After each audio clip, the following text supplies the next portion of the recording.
Virago. All right, I guess a quick little update video here. Here I am again, working off camera on the Virago, but well, I guess start over here.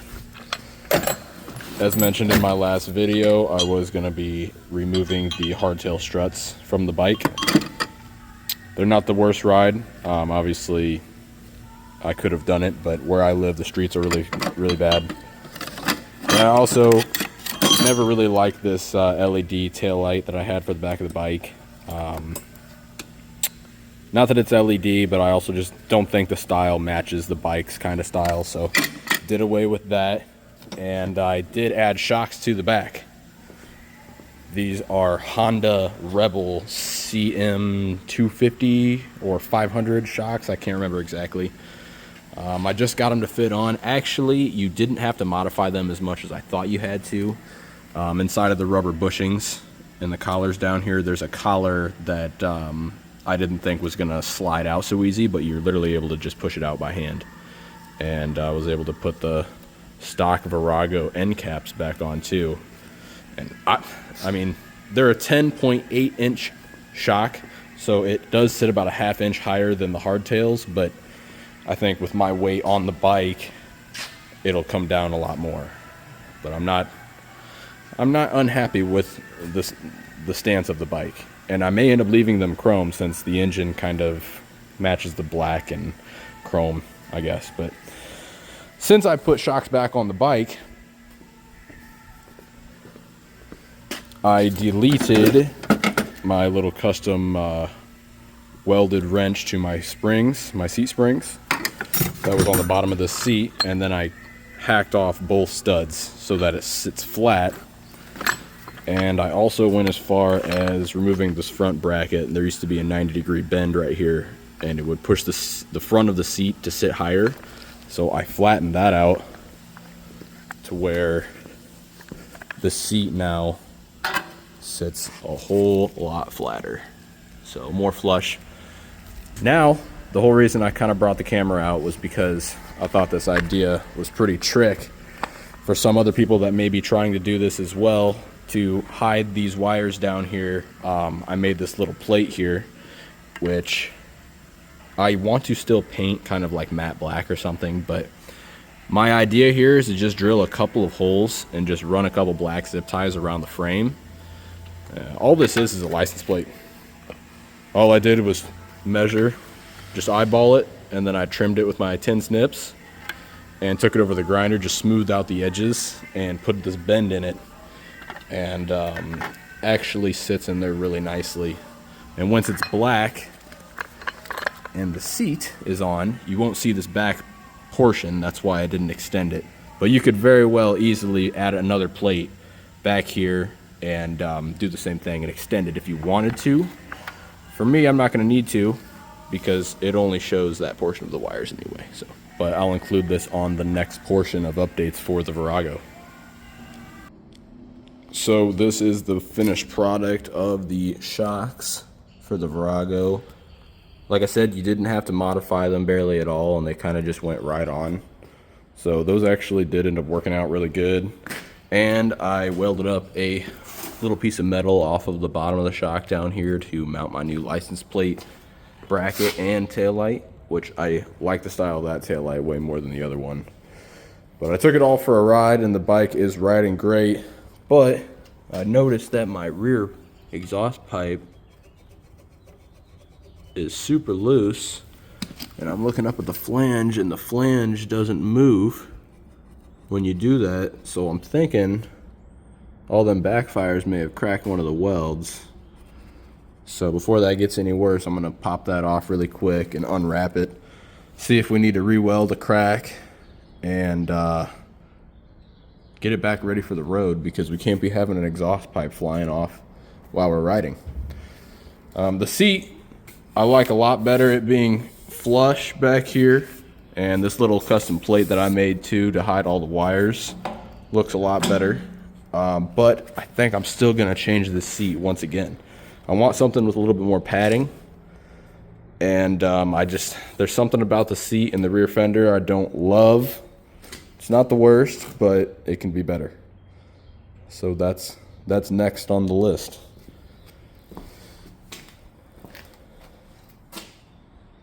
I probably will eventually order a legit exhaust for the bike. I'm still super cheap, so I'll probably just order like the eBay pipes, but again, that's $250 more added to the build. And these pipes aren't horrible, other than the fact that they're a little bit loud. I have no complaints with them whatsoever. So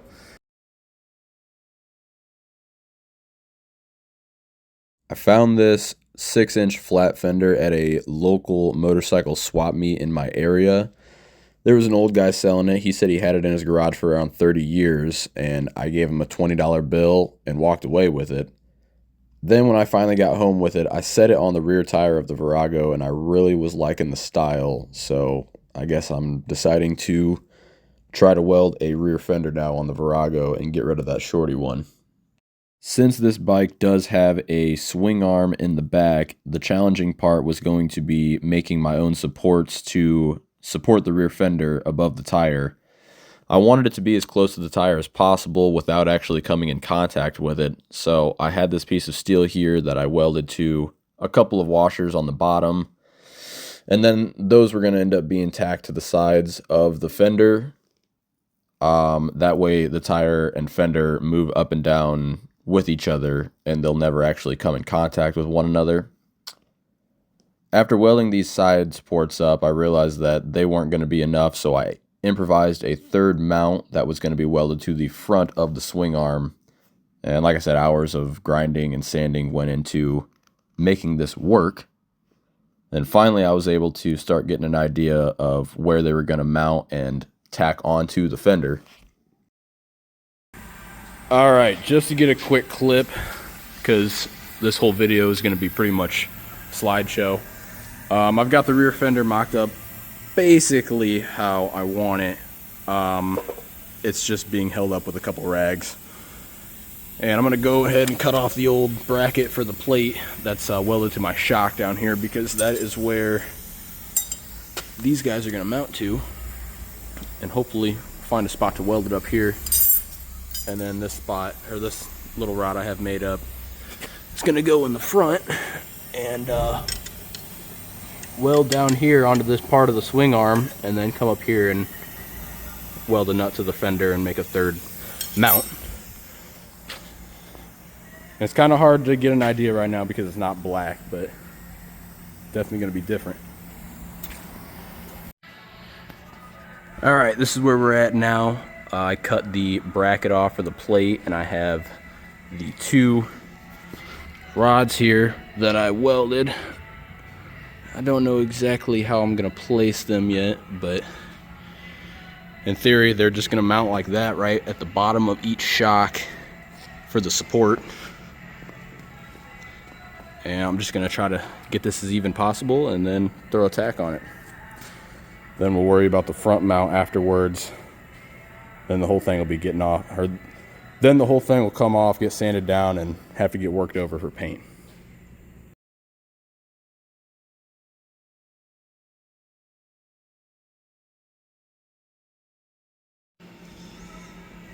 Guys, I gotta be honest, this is really turning out good. I got the fender mocked up on here now. I'm actually in the process of taking it back off because I want to grind these down and re-weld over them, try to make them look as smooth as possible. And I still gotta drill a hole up front.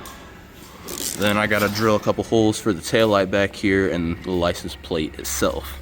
Taking it off, gonna weld it fully, then I'm gonna sand it down and get it ready for some flat black. It's really turning out better than I thought though. All right, just got lucky eyeball drilling these holes, and fits good. I got the center hole for the wiring, so I'm gonna run the wiring on the inside of the fender. Real quick, I need to put that in there. Well, it's not the straightest, but it'll be good for me. And I wanted to grab the plate.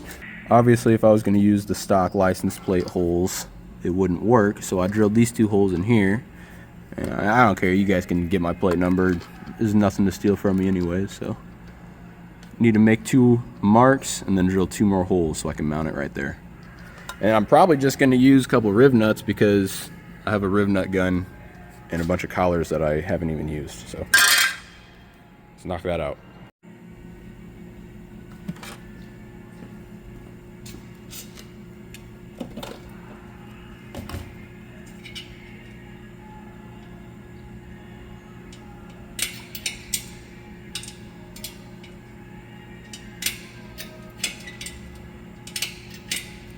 Well, for the love of Christ.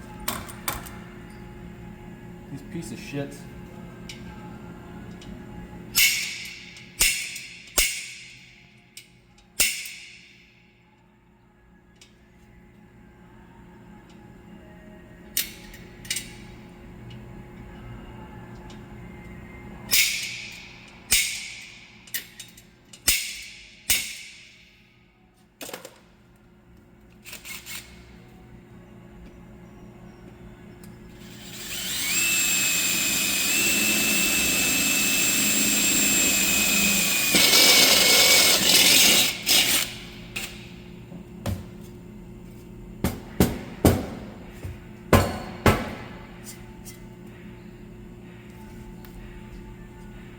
All right, that's gonna be the holes for the taillight and the plate. Now I need to get to grinding all this off so I can make it look like it's all one piece. Probably gonna have to grind it off and re-weld over it once more. And then I also gotta weld a nut right here. Which that nut and bolt right here.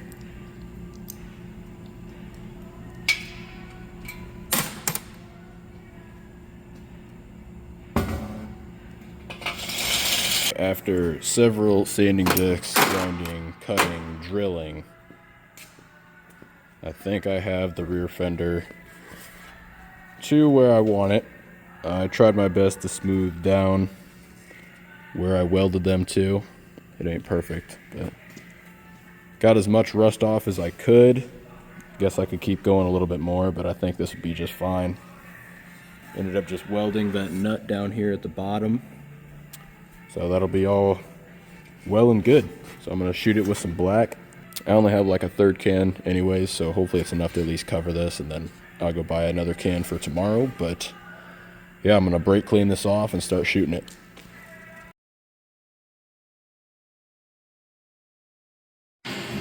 All right, it's the next day after letting the paint dry, and honestly, I think the paint set really good. Another clean rattle can job.